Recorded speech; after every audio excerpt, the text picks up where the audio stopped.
Instruccions per a no tenir por si ve la pastora és una obra de teatre que gira al voltant de la figura de la pastora. Va ser conegut tant com a Teresa Pla-Meseguer com a Florencio i popularment també era conegut com el maquis Hermafrodita. Diuen que és una dona malèfica que s'apareix si no et menges les batjoques, perquè no hi ha cap diferència entre jo i qualsevol altre infant. Balla la història i l'espectacle a diferents nivells. Hi ha un nivell emotiu en el que estem parlant d'una cosa que és molt universal i que a tots ens afecta, que és la por al diferent, al sentir-se diferent, al sentir-se no estimat, o com te situes en un món on sempre penses que no pertanys o que estàs fora de lloc i que ningú t'entén. Jo crec que per ahí tots ens podem identificar. Després està tota aquesta part, que és el nivell que té que veure en memòria històrica i en donar veu a invisibles i a gent a la que mai ningú els havia donat veu, fins fa molt poquet.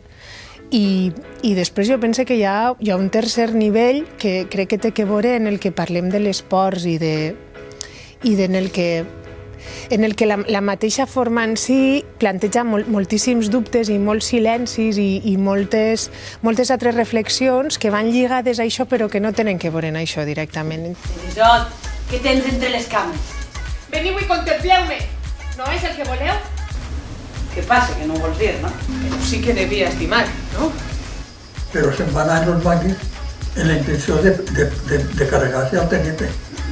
Sempre que hi ha recessió econòmica o hi ha un poc de perill, doncs comencen a aparèixer molts fantasmes, no? Que tenen que veure amb el racisme, amb la por a lo desconegut, el rebuig a l'altre, al diferent, perquè és una arma fàcil, no?, d'utilitzar al final.